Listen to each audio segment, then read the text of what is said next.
ഒന്ന് ഈ ഭാരതാംബയുടെ ചിത്രം വെച്ചതിന് അത് സെനറ്റ് ഹാളിലാണ് വെച്ചത്. എന്തിന് അവിടെ രജിസ്ട്രാർ ഒരു ഉടക്കുമായി രംഗത്തെത്തി എന്നതാണ്. അതാണല്ലോ ഈ പ്രശ്നങ്ങൾക്കെല്ലാം തുടക്കം കുറിച്ചത്. നിങ്ങൾക്ക് ഇത് കൃത്യമായില്ല. ഞാൻ പറഞ്ഞല്ലോ ആദ്യം തന്നെ, ഒരു സംഘടന വന്ന് സെനറ്റ് ഹാൾ ബുക്ക് ചെയ്യുന്നു അടിയന്തരാവസ്ഥയുടെ 50ാം വാർഷികവുമായി ബന്ധപ്പെട്ടൊരു സെമിനാറിന്. അപ്പോൾ താൽക്കാലികമായി ബുക്കിംഗ് എടുക്കുന്നു. എന്നിട്ട് പറഞ്ഞു നിങ്ങളുടെ പരിപാടിയുടെ പ്രോഗ്രാം കൊണ്ടുവരണം. സർവകലാശാലയിൽ സെനറ്റ് ഹാൾ വാടകയ്ക്ക് കൊടുക്കുമ്പോൾ ചില മാനദണ്ഡങ്ങളുണ്ട്, അത് പാലിക്കണം. അങ്ങനെ പോയ സംഘാടകർ തിരിച്ചൊരു നോട്ടീസുമായിട്ട് വരുന്നു. ആ നോട്ടീസ് കൊണ്ടുവന്നപ്പോൾ പിന്നീട് 25-ാം തീയതി പരിപാടി തുടങ്ങുന്നതിന് മുമ്പ് അവിടെ RSSന്റെ പരിപാടികളിൽ ഉപയോഗിക്കുന്ന ഒരു ചിത്രം വെച്ച് പുഷ്പാർച്ചന നടന്നൊരു പരിപാടി ഈ സർവകലാശാലയിൽ കൊടുത്ത സത്യവാങ്മൂലത്തിൽ ഇല്ലായിരുന്നു ഈ സംഘടന. ആ നിലയ്ക്കുള്ള ചില പരിപാടികൾ അവിടെ നടത്താൻ ശ്രമിച്ചപ്പോൾ അത് ഉദ്യോഗസ്ഥന്മാർ രജിസ്ട്രാറുടെ ശ്രദ്ധയിൽപ്പെടുത്തി. അതുമായി ബന്ധപ്പെട്ട് വലിയ സംഘർഷാവസ്ഥ അവിടെ ഉണ്ടാകുന്ന സാഹചര്യത്തിൽ അവിടെ ഉയർന്ന പോലീസ് ഉദ്യോഗസ്ഥന്മാർ രജിസ്ട്രാറുടെ ശ്രദ്ധയിൽപ്പെടുത്തിയപ്പോഴാണ് രജിസ്ട്രാർ ഇടപെട്ടത്. ഇനിയും ഈ മാനദണ്ഡങ്ങൾ ലംഘിച്ച് ഒരു സംഘടനയെയും അവർ അവിടെ പരിപാടി നടത്താൻ അനുവദിക്കത്തില്ല. അത് ഉറപ്പ് തന്നെ, ആരൊക്കെ കടന്ന് കച്ച കിട്ടിയാലും. ഒന്നത്. രണ്ട്, ഈ സർവകലാശാലകൾ നടത്തുന്ന വലിയ മുന്നേറ്റത്തെ അങ്ങേയറ്റം അസൂയോടി കാണുന്ന ചില ആളുകൾ വന്നിരുന്നിട്ട് സിൻഡിക്കേറ്റ് മെമ്പർമാർ ക്രിമിനലുകളാണ്, ക്രിമിനലുകൾ കൂടിയിരുന്നൊരു തീരുമാനം എടുത്തു കഴിഞ്ഞാൽ അതൊന്നും അംഗീകരിക്കില്ല എന്ന് പറയാൻ ക്രിമിനലുകൾക്കേ കഴിയുള്ളൂ. മനസ്സിലായില്ലയോ? ക്രിമിനൽ വാസന സർവകലാശാലയെ തകർക്കാൻ വേണ്ടിയിട്ട് നടത്തുന്ന ചില ആളുകൾ വന്നിരുന്ന് സിൻഡിക്കേറ്റ് അംഗങ്ങളെ ക്രിമിനലുകൾ എന്ന് വിളിച്ചു കഴിഞ്ഞാൽ അതൊന്നും അംഗീകരിക്കാൻ കഴിയത്തില്ല.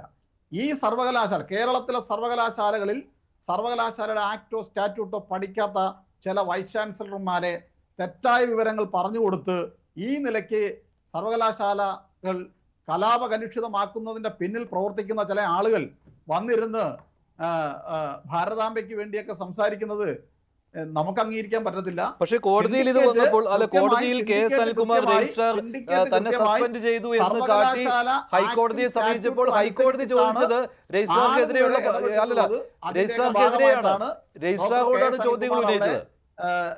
രജിസ്ട്രാറായിരിക്കുന്നത്. രണ്ടാമത്, കൗണ്ടർ അഫിഡവിറ്റ് കോടതി കൊടുക്കാൻ വേണ്ടിയിട്ടാണ് സിൻഡിക്കേറ്റ് ചേർന്നത്. Counter affidavit, statement of facts. Facts എന്താണെന്ന് അറിയണ്ടേ? എന്തിൻ്റെ മേൽ ആണ് കോടതിയിൽ ഒരു റിട്ടേൺ സ്റ്റേറ്റ്മെന്റ് കൊടുക്കണമെന്ന് ആ സിൻഡിക്കേറ്റ് അംഗങ്ങൾക്ക് അറിയണ്ടേ? അതുകൊണ്ടാണ് നേരത്തെ മോഹൻ കുന്നുമ്മൽ എടുത്ത ആക്ഷൻ അവിടെ റിപ്പോർട്ട് ചെയ്യണമെന്ന് പറഞ്ഞത്. റിപ്പോർട്ട് ചെയ്തു. അതിന്മേൽ ചർച്ച നടന്നു. സിൻഡിക്കേറ്റ് അതിന്മേൽ തീരുമാനം എടുക്കാൻ നേരത്ത് ആ തീരുമാനം എനിക്ക് ഉൾക്കൊള്ളാൻ കഴിയില്ല എന്ന് പറഞ്ഞ് വൈസ് ചാൻസലർ ഇറങ്ങിപ്പോയി കഴിഞ്ഞാൽ സർവകലാശാല സ്റ്റാറ്റ്യൂട്ടിൽ പറയുന്നുണ്ട് യോഗം തുടരാം. അതനുസരിച്ചാണ് യോഗം തുടർന്നത്. അതിനകത്ത് ഒരു നിയമവിരുദ്ധതയും ഇല്ല എന്ന് തന്നെയാണ് സിൻഡിക്കേറ്റ് പറയുന്നത്. രണ്ടാമത്, ചാൻസലറെ ഈ സിൻഡിക്കേറ്റ് അങ്ങ് പിരിച്ചുവിടാൻ വേണ്ടി ചിലർ ആഹ്വാനം ചെയ്യുന്നു. പിരിച്ചുവിടും, നമുക്ക് നോക്കാം. ഈ രാജ്യത്ത് നിയമവ്യവസ്ഥയില്ലേ? ചില ആളുകളുടെ തലയിൽ ഉദിക്കുന്ന കാര്യങ്ങളാ, സ്വപ്നമാണ് ഇതൊക്കെ. മറ്റൊരു കാര്യം നേരത്തെ ചോദിച്ചാൽ കേട്ടില്ല. ഈ ഭാരതാംബ വിഷയത്തിൽ ഹൈക്കോടതിയിൽ നിന്ന് ഉയർന്ന ചോദ്യം കേൾക്കുന്നുണ്ടോ?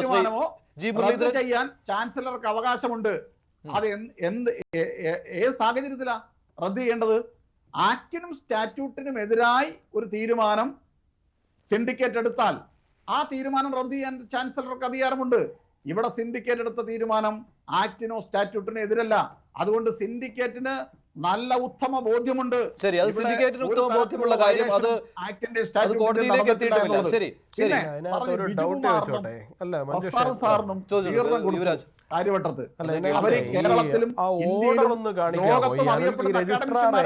സസ്പെൻഷൻ പിൻവലിച്ച് അദ്ദേഹത്തിന് തിരിച്ചവിടെത്തിയ ഓർഡർ ഒന്ന് കാണിക്കാമോ എന്ന് ചോദിക്കാമോ? മുമ്പിരുന്ന ഓർഡർ കണ്ടിട്ടില്ല. മോഹൻ കുന്നുമ്മൽ വിദേശയാത്രയ്ക്ക് പോയപ്പോൾ സർവകലാശാലയിൽ ഇപ്പോൾ 8 ദിവസത്തേക്ക് ചാർജ് എടുത്ത ഡോക്ടർ സിസ തോമസിനെയും കുറിച്ചും കോടതി എന്താണ് പറഞ്ഞത്? അവരുടെ യോഗ്യതയെ സംബന്ധിച്ചുള്ളത് കേരളത്തിന്റെ മുമ്പിലുണ്ട്, കേരളത്തിന്റെ ഉന്നത വിദ്യാഭ്യാസ മേഖലയിലുണ്ട് എന്നുള്ള കാര്യം ഇത് പറയുന്നവർ. അതിനകത്ത് ഈ സിൻഡിക്കേറ്റ് ഇത് ക്യാൻസൽ ചെയ്തിട്ടുള്ള ഒരു ഇതുണ്ടോ? മിനിറ്റ്സ് ഉൾപ്പെടെ ഉള്ളതുണ്ടാവണമല്ലോ. അതെവിടെ? എക്സിറ്റ് ചെയ്തപ്പോഴാണ് സ്റ്റാറ്റ്യൂട്ടിലെ പ്രൊവിഷൻ അനുസരിച്ച് സിൻഡിക്കേറ്റ് തുടർന്നത്. ആ സിൻഡിക്കേറ്റ് എടുത്ത തീരുമാനം തെറ്റായിരുന്നു എന്നുണ്ടെങ്കിൽ ഇന്ന് ഹൈക്കോടതി ഡോക്ടർ അനിൽകുമാറിന്റെ ഹർജി പിൻവലിക്കാൻ അനുവദിക്കില്ലായിരുന്നു. ഹൈക്കോടതി മുന്നിൽ അത് വന്നിട്ടേ ഇല്ല കേട്ടോ. അല്ല, തെറ്റിദ്ധരിപ്പിക്കുന്ന കാര്യമാണ്.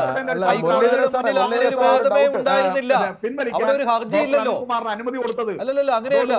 ഒരാൾ ഹർജി പിൻവലിക്കുവാനുള്ള അനുമതി സ്വാഭാവികമായിട്ട് വന്നതാണ്. അതിനകത്ത് മറ്റു കാര്യങ്ങളില്ല. പിന്നെ ഇവിടെ യുവരാജ് ചോദിച്ചിരുന്നു, അങ്ങനെ ഈ റീഇൻസ്റ്റേറ്റ് ചെയ്യുവാനുള്ള എന്ത് ഓർഡറാണ് ഉള്ളത്?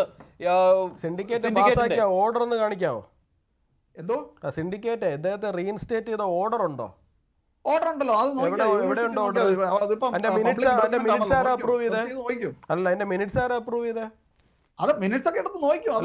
മിനിറ്റ്സ് ആരാ അപ്രൂവ് ചെയ്തത്? മിനിറ്റ്സ് അല്ല, മിനിറ്റ്സ് വരുമ്പോ അതൊക്കെ എടുത്തോണ്ട് വരണ്ടേ സുഹൃത്തെ? അല്ല, അതാണ് ഞാൻ ചോദിച്ചത്. ചർച്ചയ്ക്ക് വന്നപ്പോ എടുത്തോണ്ട് വന്ന സാധനമാണ് ഞാൻ ചോദിച്ചത്. എടുത്തോണ്ട് വന്ന നിങ്ങളല്ലേ പറയുന്നത്? എവിടെയാണ് ഞാൻ ചോദിച്ചത്? അല്ല, എവിടെയാണ് കാണിക്കാനുള്ളതല്ലോ, പബ്ലിക് ഡോക്യുമെന്റ്. അതെ, പിന്നെ പബ്ലിക്കായിട്ട് ചർച്ചയ്ക്ക് ഇരിക്കുന്ന സമയത്ത് പബ്ലിക്കായിട്ട് ചോദിച്ചാൽ പബ്ലിക്കായിട്ട് കാണിക്കട്ടെ. അദ്ദേഹത്തിന് തിരിച്ച് ജോലിയിൽ പ്രവേശിക്കാനും അല്ല സാധാരണഗതിയിലെ പ്രൊസീജിയർ അനുസരിച്ചിട്ട്, മുരളീധരൻ സാറേ, സാധാരണഗതിയിൽ പ്രൊസീജിയർ അനുസരിച്ചിട്ട് ഇങ്ങനെ ഒരു മിനിറ്റ്സ് ഉണ്ടെങ്കിൽ മിനിറ്റ്സ് VC ഒപ്പിട്ടാലേ അത് വാല്യൂ ആവത്തുള്ളൂ. അതാ ഞാൻ ചോദിച്ചത്. മിനിറ്റ്സ് എവിടെയാണ് ഞാൻ ചോദിച്ചത്? എവിടെയാ മിനിറ്റ്സ് എവിടെയെന്ന് ചോദിച്ചത്?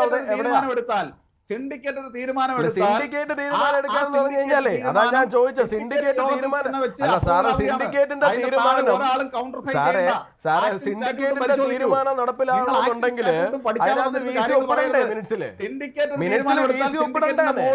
ശരി, VC ഇറങ്ങിപ്പോയി. VC അല്ല, ഞാൻ പറയട്ടെ സാറേ, VC അതനുസരിച്ചാണ് സിൻഡിക്കേറ്റ് തീരുമാനം എടുത്തിരിക്കുന്നത്. ഒരു VC ഒപ്പിടണ്ട, ഒരു രജിസ്ട്രാർ ഒപ്പിടണ്ട.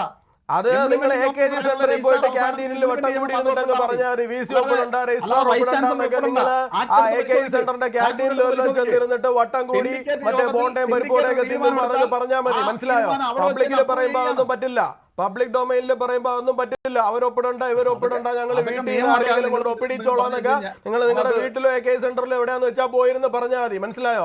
ഇവിടെ ചോദിച്ച ചോദ്യം എന്ന് പറഞ്ഞു കഴിഞ്ഞാല് അവിടെ അങ്ങനെ ഒരു മിനിറ്റ്സ് ഉണ്ടെന്നുണ്ടെങ്കിൽ മിണ്ടാതെ കേൾക്കൂ സാറേ, മിണ്ടാതെ കേൾക്കൂ സാറേ. പറയട്ടെ, നിങ്ങൾ പറഞ്ഞത് ഇത്രയും നേരം കേട്ടോണ്ടിരുന്നതല്ലേ? ഞാൻ ചോദിക്കുന്ന ചോദ്യത്തിന് താങ്കൾ ഉത്തരം പറയൂ. ഒരു പ്രൊസീജിയർ എന്ന് പറയുന്നത് നിങ്ങൾ അവിടെ കൂടി എന്ന് പറയുന്നുണ്ട്. നിങ്ങൾ അവിടെ അല്ല, ഞാനൊരു കാര്യം ചോദിക്കുന്നത്, നിങ്ങൾ എവിടെയെങ്കിലും 4-5 പേര് വട്ടം കൂടി ഇരുന്നിട്ട് ഞങ്ങൾ ഇന്ന തീരുമാനം എടുത്തു, ഇനി ആരും ഒപ്പിടണ്ട, ഞങ്ങൾ 5-6 പേര് തീരുമാനിച്ചാൽ മതി എന്ന് പറയാൻ വേണ്ടിട്ട് വെള്ളരിക്കപ്പെട്ടണമല്ലോ? അല്ലല്ലോ, വെള്ളരിക്കപ്പെട്ടണമല്ലോ. അപ്പൊ നിങ്ങൾ അങ്ങനെ അവിടെ ഒരു സിൻഡിക്കേറ്റ് കൂടിയിട്ടുണ്ടെന്നുണ്ടെങ്കിൽ, അതിനകത്തൊരു മിനിറ്റ്സ് ഉണ്ടെന്നുണ്ടെങ്കിൽ, ആ മിനിറ്റ്സിന് വാലിഡിറ്റി വരണമെന്നുണ്ടെങ്കിൽ അതിനകത്ത് രജിസ്ട്രാർ ഒപ്പിടണം, അതിനകത്ത് VC ഒപ്പിടണം. അല്ലാണ്ട് നിങ്ങൾ 5-6 പേര് അവിടെ വട്ടം കൂടി ഇരുന്നിട്ട് പരിപ്പോടെയൊക്കെ നിങ്ങളെ വീട്ടുകാരും പറഞ്ഞിട്ട് പോയിട്ട് അതിനെ മിനിറ്റ്സ് ആൾക്കാർ അംഗീകരിച്ചോളാം കാര്യമൊന്നുമല്ല. പിന്നെ സാറേ, അല്ലല്ല, ഒരു കാര്യം കൂടി പറഞ്ഞോട്ടെ. സെനറ്റ് ഹാളിൽ ഇനി പരിപാടി നടക്കൂല. അല്ലല്ല, ഒരു കാര്യം പറഞ്ഞോട്ടെ, മനുഷ്യ ഒരു കാര്യം പറഞ്ഞോട്ടെ അദ്ദേഹത്തോട്. സെനറ്റ് ഹാളിൽ ഇനി പരിപാടി നടക്കുകയില്ല എന്ന് പറഞ്ഞു. നിങ്ങളുടെ മൂക്കിന്റെ തുമ്പത്ത് ഞങ്ങൾ പരിപാടി നടത്തിയിട്ട് പോയി. ആദ്യം അതിനെ അങ്ങോട്ട് അക്സെപ്റ്റ് ചെയ്യാൻ വേണ്ടിട്ട് പഠിക്കുക. മനസ്സിലായോ? നിങ്ങളെല്ലാം അവിടെ ഇരിക്കുന്ന ഹാളില് ഞങ്ങൾ വന്ന് പരിപാടി നടത്തിയിട്ട് പോയി. ഇത് ഇപ്പൊ നടത്താൻ അറിയാമെന്നുണ്ടെങ്കിൽ ഇനിയും നടത്തും. 35 വർഷം നിങ്ങൾ ഭരിച്ച ബംഗാളിൽ നിങ്ങൾ ഇല്ല. അതുകൊണ്ട് ഇനി അങ്ങോട്ട് കേരളത്തിൽ ചിലപ്പോൾ നിങ്ങൾ ഉണ്ടായിക്കൊള്ളണമെന്നില്ല. യൂണിവേഴ്സിറ്റിയും എല്ലാം തന്നെ ഞങ്ങൾക്കറിയാം. ഞങ്ങൾക്ക് വന്ന് വളരെ ഭംഗിയായിട്ട് പരിപാടി നടത്തിയിട്ട് പോകാൻ വേണ്ടിയിട്ട്. മനസ്സിലായില്ലേ? അതുകൊണ്ട് നിങ്ങളുടെ വലിയ ഭീഷണിയും കണ്ണുരുട്ടലും ഒന്നും ഇങ്ങോട്ട് വേണ്ട. ഇതൊക്കെ കണ്ടിട്ട് ഇരിക്കുന്നത് ഭരിക്കുന്ന സംസ്ഥാനത്തില് നിങ്ങളുടെ മുഖ്യമന്ത്രിയുടെ മൂക്കിന്റെ തുമ്പില് നിങ്ങൾ എല്ലാവരും അവിടെ ഉള്ളതിന്റെ നടുവിൽ നിന്ന് ഞങ്ങൾക്ക് പരിപാടി നടത്തിയിട്ട് പോകാൻ അറിയാമെന്നുണ്ടെങ്കിൽ ഇനിയും നടത്തും. സാർ അവിടെ മാറി ഇരുന്ന് അങ്ങോട്ട് കറിയേ ഉള്ളൂ. കൂടുതലൊന്നും സംഭവിക്കാൻ പോകുന്നില്ല. സെനറ്റ് ഹാളിൽ ഭാരതാംബയുടെ ചിത്രം വെച്ച് പരിപാടി നടത്തിയതിൽ എന്ത് അപാകതയുണ്ട് എന്ന ചോദ്യമല്ലേ ഹൈക്കോടതിയിൽ നിന്ന് ആദ്യ ദിവസത്തെ സിറ്റിംഗിൽ വന്നത്? അതിന് പിന്നാലെയുള്ള പരാമർശങ്ങൾ ഒഴിവാക്കുന്നതിന് വേണ്ടിയല്ലേ സർവകലാശാലയിലെ ഞായറാഴ്ച നാടകം പറഞ്ഞാണ് രജിസ്ട്രാർ പോയത്? അതിനുള്ള മറുപടി തരുന്നില്ല. സർവകലാശാലയിലെ ഞായറാഴ്ച നാടകം അരങ്ങേറിയത് കൂടുതൽ പരാമർശങ്ങൾ ഹൈക്കോടതിയിൽ നിന്നുണ്ടാകാതിരിക്കുന്നതിന് വേണ്ടിയല്ലേ? ഒരു സബ് കമ്മിറ്റിയെ നിയോഗിച്ചിട്ടുണ്ട്. ആ സബ് കമ്മിറ്റി ഇതെല്ലാം പരിശോധിച്ച് റിപ്പോർട്ട് സിൻഡിക്കേറ്റ് വെക്കും. അപ്പൊ വ്യക്തമാവും കേരളത്തിന്. അതെ, ശരി. ആ സബ് കമ്മിറ്റിയൊക്കെ പരിശോധിച്ചോട്ടെ. ഞാൻ ചോദിച്ച ചോദ്യം ഇത്രയേ ഉള്ളൂ. ആദ്യ ദിവസം ഹൈക്കോടതിയിൽ നിന്ന് വന്ന പരാമർശം അത് പിന്നീട് ഒഴിവാക്കുന്നതിന് വേണ്ടി ആയിരുന്നില്ലേ ഞായറാഴ്ചയിലെ ആ സിൻഡിക്കേറ്റ് നാടകം എന്നാണ്? ആ പരാമർശം എന്ന് പറയുമ്പോൾ സെനറ്റ് ഹാളിൽ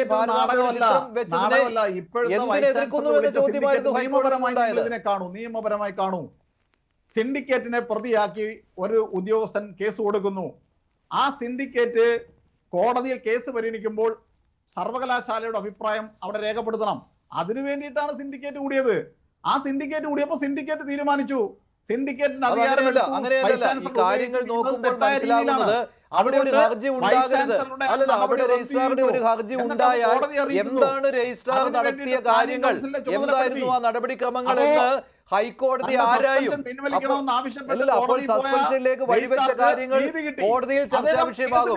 അത് ഒഴിവാക്കുന്നതിന് വേണ്ടിയായിരുന്നില്ലേ ഞായറാഴ്ചയിലെ നാടകം എന്നാണ് ഞാൻ ചോദിച്ചത്. ഞാൻ ചോദിച്ച ചോദ്യം എന്ന് പറയുന്നത്, ഹൈക്കോടതിയിൽ ആദ്യ ദിവസത്തെ സിറ്റിംഗിൽ ഹൈക്കോടതി ചോദിച്ച ചില കാര്യങ്ങളുണ്ട്.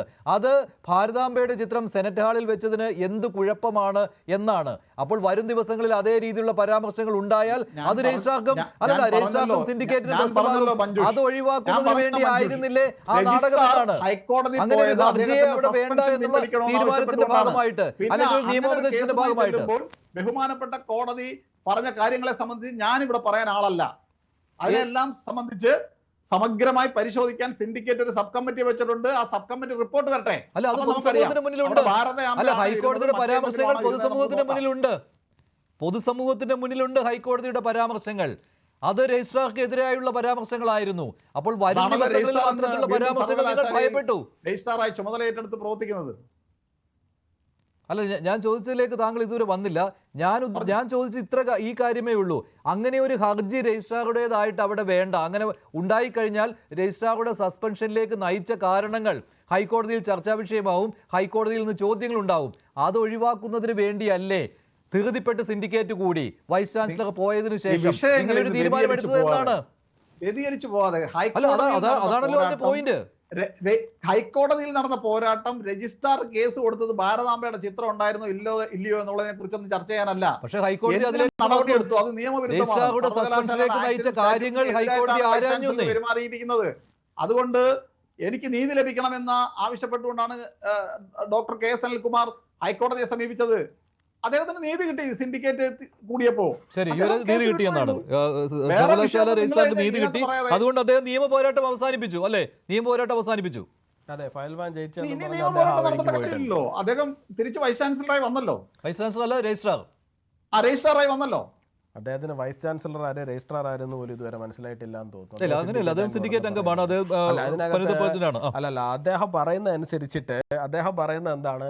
അദ്ദേഹം പറയുന്നത് കോടതിയിൽ പോയപ്പോൾ കോടതിയിൽ നിന്നല്ല സിൻഡിക്കേറ്റ് കൂടി നീതി കിട്ടിയെന്നുള്ള. അദ്ദേഹം ഒരിക്കലും ആ കൃത്യമായ ചോദ്യത്തിലേക്ക് വരില്ല. നമുക്ക് എല്ലാവർക്കും മനസ്സിലായതാണ്. കാരണം നമുക്ക് മനസ്സിലായി കോടതിയിൽ പോയി എന്താണ് സംഭവിച്ചത്. കോടതിയിൽ ചെന്ന് തലവെച്ചു കൊടുത്തു. കോടതി അവരോട് തിരിച്ച് ഈ വിഷയം എന്തിനാണ് ഉണ്ടായതെന്ന് ചോദിച്ചു. ആ വിഷയത്തെക്കുറിച്ച് വിശദീകരിച്ചു. കോടതിയുടെ വായി നല്ല രീതിയിൽ തെറിയേക്കുന്ന സാഹചര്യം ഉണ്ടായി.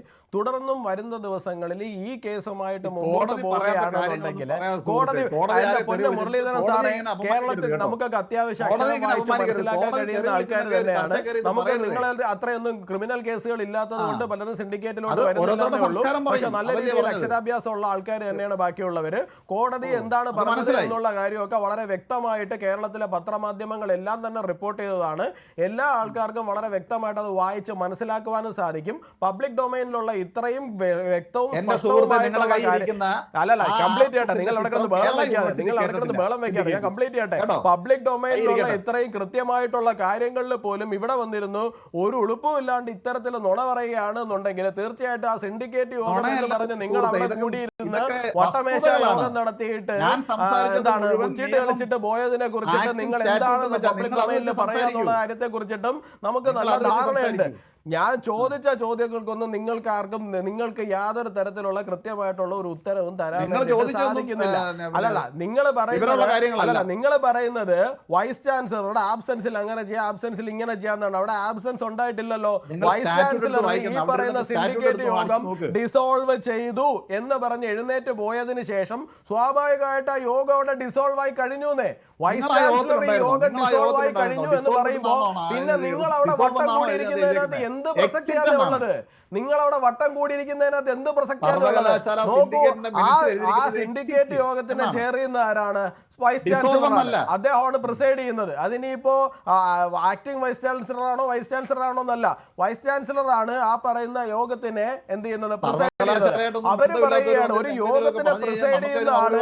നോക്കൂ, നമ്മൾ സാധാരണഗതിയിൽ വഴിയിൽ ഒരു പരിപാടി നടത്തിയാൽ പോലും അധ്യക്ഷൻ പറയുകയാണ് യോഗം പിരിച്ചുവിട്ടിരിക്കുന്നു എന്ന് പറഞ്ഞു കഴിഞ്ഞാൽ യോഗം പിരിച്ചുവിട്ടതാണ്. അത് അധ്യക്ഷന്റെ റൈറ്റാണ്. ഇവിടെ സിൻഡിക്കേറ്റ് യോഗം കൂടുന്ന സമയത്ത് ആ യോഗത്തിനെ പ്രിസൈഡ് ചെയ്യുന്ന വൈസ് ചാൻസലർ പറയുകയാണ് യോഗം ഡിസോൾവ് ചെയ്തു, യോഗം ഡിസോൾവ് ആയി. പിന്നെ നിങ്ങൾ അവിടെ വട്ടം കൂടിയിരിക്കുന്നതിനകത്ത് എന്ത് പ്രസക്തിയാണ് ഉള്ളത്?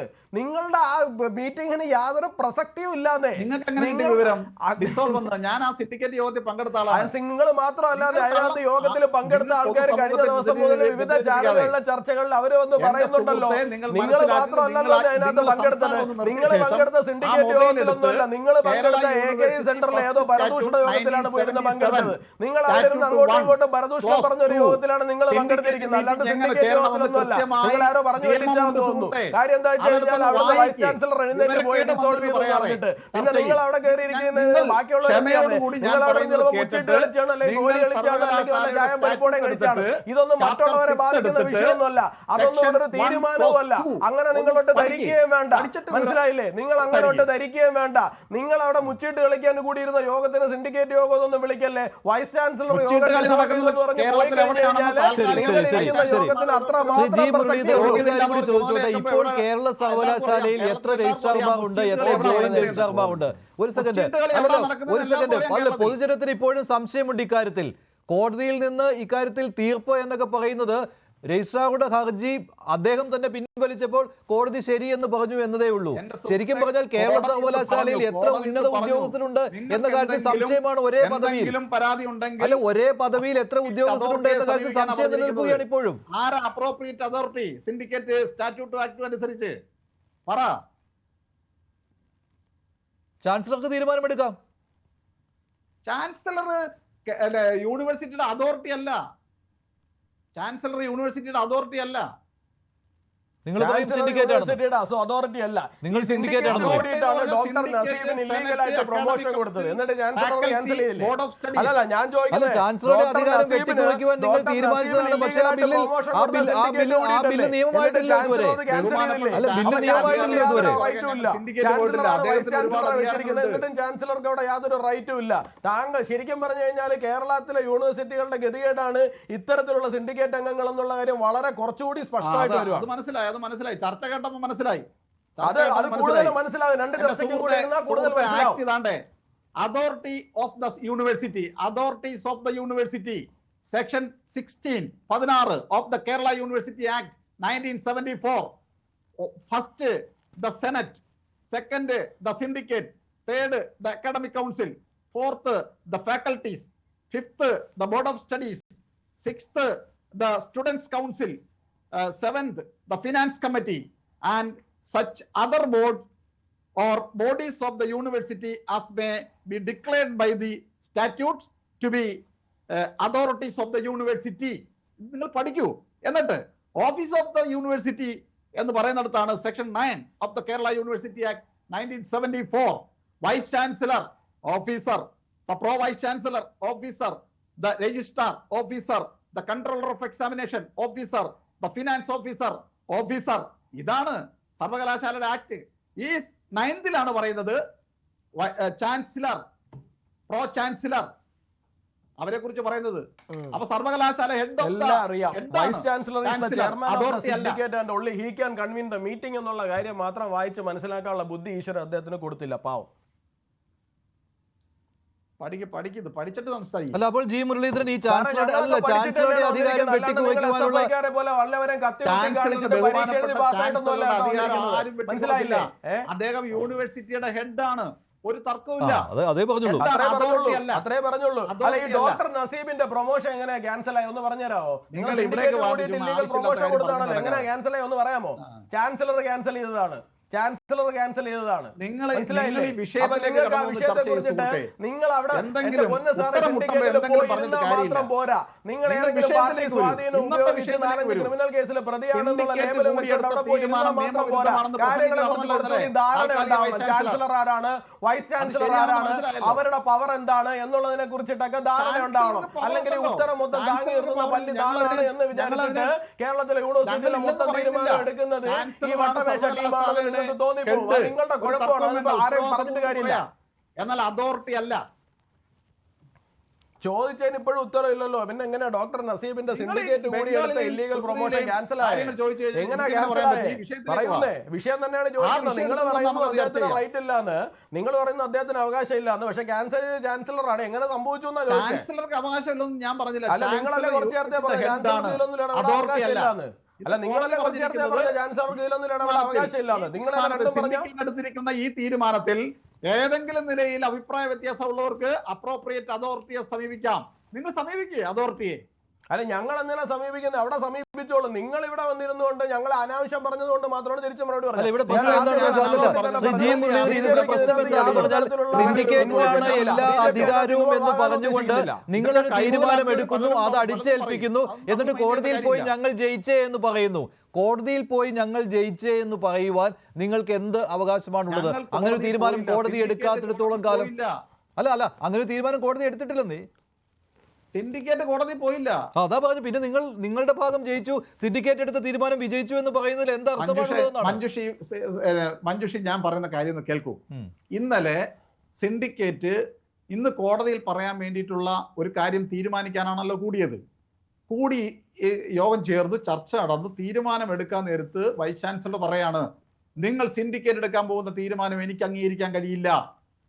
വൈസ് ചാൻസലർക്ക് പ്രത്യേക അധികാരമൊന്നുമില്ല സിൻഡിക്കേറ്റ് യോഗത്തിൽ. One of the member of syndicate മാത്രമാണ് അദ്ദേഹം. ചെയർ ചെയ്യുന്നത് മാത്രമേ ഉള്ളൂ. അദ്ദേഹത്തിന് ഞങ്ങൾ സിൻഡിക്കേറ്റ് എടുക്കാൻ പോകുന്ന തീരുമാനം ഇഷ്ടമായില്ല. അദ്ദേഹം എക്സിറ്റ് ആയി. അപ്പൊ എന്താ, സ്റ്റാറ്റ്യൂട്ടിലെ ഒരു പ്രൊവിഷൻ അനുസരിച്ച് സിൻഡിക്കേറ്റ് യോഗം തുടർന്ന് മുമ്പും സിൻഡിക്കേറ്റ് ഇങ്ങനെ കൂടിയിട്ടുണ്ട്.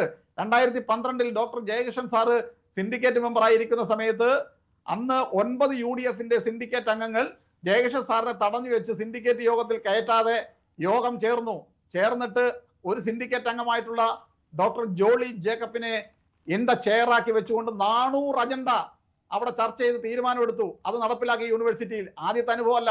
അങ്ങനെ ഞങ്ങൾ ഇവർ എക്സിറ്റ് ചെയ്തപ്പോൾ തീരുമാനമെടുത്തു. ആ തീരുമാനം കോടതി അറിയിക്കാൻ വേണ്ടിയിട്ട് ഞങ്ങൾ സ്റ്റാൻഡിംഗ് കൗൺസിലിനെ ചുമതലപ്പെടുത്തി. ഇതാണ് ഉണ്ടായത്. ഇതിനകത്ത് ഒരു നിയമവിരുദ്ധതയില്ല. അപ്പൊ ഇത് പറഞ്ഞു വൈസ് ചാൻസലർ ഇല്ലാത്ത സാഹചര്യത്തിൽ എടുത്ത തീരുമാനം നിലനിൽക്കില്ല എന്ന്. അങ്ങനെ നിലനിൽക്കില്ല എന്നുണ്ടെങ്കിൽ വൈസ് ചാൻസലർ സസ്പെൻഡ് ചെയ്ത രജിസ്ട്രാറുടെ ഹർജി ഇന്ന് കോടതിയിൽ നിലനിന്നേനല്ലോ. കോടതിക്ക് ബോധ്യപ്പെട്ടു. അഭിപ്രായ വ്യത്യാസം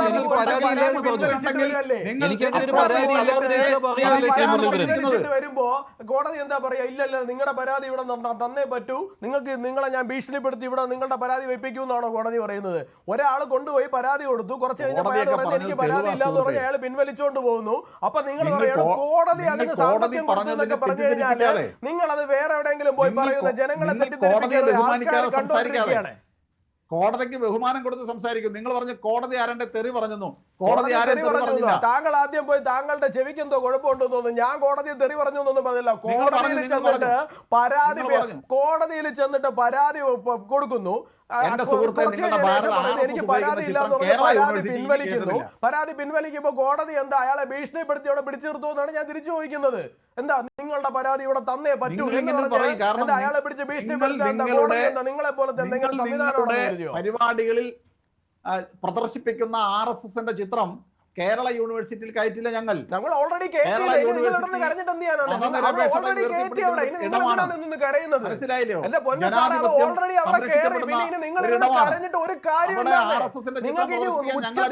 നിലവിളിക്കാനും കരയാനും മാത്രമേ സാധിക്കൂ. അത് ഇനി കേട്ടില്ല എന്ന് പറയാൻ ഓൾറെഡി അവിടെ കയറ്റി കഴിഞ്ഞു. ഇനി നിങ്ങൾ എന്തിനാണ് ഇരുന്ന് കരയുന്നത്? നിങ്ങൾ ഇങ്ങനെ സങ്കടപ്പെടാതെ ഓൾറെഡി അവിടെ കയറ്റി. നിങ്ങളുടെ പഠിച്ചിട്ട് ചർച്ച ചെയ്യുക. ഞങ്ങൾക്ക് മനസ്സിലാവും. നിങ്ങളുടെ മുമ്പിലൂടെ സുഹൃത്തേ, നിയമവും ചട്ടവും പഠിച്ചിട്ട് ചർച്ച നിങ്ങൾ ചെയ്യുക. എല്ലാവരും കാണുക തന്നെ അതിനെ അവിടെ പൂജ ചെയ്തു. നിങ്ങളുടെ എല്ലാവരുടെ മുമ്പിൽ വെച്ച് തന്നെ പോയിട്ട് ആദരിച്ചു. നിങ്ങൾ ഒന്നും ചെയ്യാൻ സാധിച്ചില്ലാതെ നിങ്ങൾ അതിന്റെ വിഷമാണ് ഈ കരഞ്ഞു തീർക്കുന്നതെന്ന് ഞങ്ങൾക്ക് മനസ്സിലാവുന്നുണ്ട്. കുറച്ചുകൂടെ ഉച്ചത്തിൽ കരയുന്നത് ഒരു പ്രശ്നമില്ല. നിങ്ങളുടെ എല്ലാവരുടെ മുമ്പിലൂടെ തന്നെ കയറ്റി ഇനിയും കയറ്റണമെന്ന് തോന്നിയാൽ ഇനിയും കയറ്റും. നിങ്ങൾക്ക് ഒന്നും ചെയ്യാൻ സാധിക്കില്ലാതെ നടത്തുമ്പോൾ ഇതിൽ അസൂയ പൂണ്ട ചില ആളുകൾ കേരളത്തിലെ ഉന്നത വിദ്യാഭ്യാസ മേഖലയെ തകർക്കാൻ ശ്രമിക്കുന്നതിന്റെ ഭാഗമായി വിദ്യാഭ്യാസ മന്ത്രിയുണ്ട്. അവർക്ക് ഇംഗ്ലീഷിൽ ഒരു വരി പോലും മര്യാദയ്ക്ക് പറയാൻ അറിയില്ല. പ്രസംഗിച്ചിട്ടുള്ള ഒരു എന്താ പറയാ, വ്യക്തി അധിക്ഷേപത്തിലേക്ക് പോകുന്നില്ല. കാണുന്ന സമയത്ത് വല്ലാത്ത അസൂയ തോന്നുന്നുണ്ട് സാറേ. ഞങ്ങൾക്ക് അസൂയ ഇരിക്കാൻ പറ്റുന്നില്ല സാറേ. ഞങ്ങളുടെ ഉന്നത വിദ്യാഭ്യാസ മന്ത്രിയുടെയും നിങ്ങളുടെ വിദ്യാഭ്യാസ മന്ത്രിയുടെയൊക്കെ നിലവാരം ശരി, ഞാൻ അവസാനിപ്പിക്കുകയാണ്. ചർച്ച കഴിഞ്ഞു, സമയം കഴിഞ്ഞു. അതുകൊണ്ടാണ് എന്തായാലും കേരള സർവകലാശാലയിൽ നടക്കുന്നത് നല്ല കാര്യമല്ല. അതൊരു ചക്കളത്തി പോരാട്ടം തന്നെയാണ്. അവിടെ ഒരു വശത്ത് വൈസ് ചാൻസലറും ഗവർണറും നിൽക്കുന്നു, മറുവശത്താകട്ടെ SFIയും അതുപോലെ തന്നെ സിൻഡിക്കേറ്റും നിൽക്കുന്നു. ഇങ്ങനെ പരസ്പരം പോരടിക്കുന്ന രംഗമാണ് കേരള സർവകലാശാലയിൽ. ഇത് ഉന്നത വിദ്യാഭ്യാസ രംഗത്തിന് ഒരിക്കലും ഭൂഷണമല്ല. നന്ദി.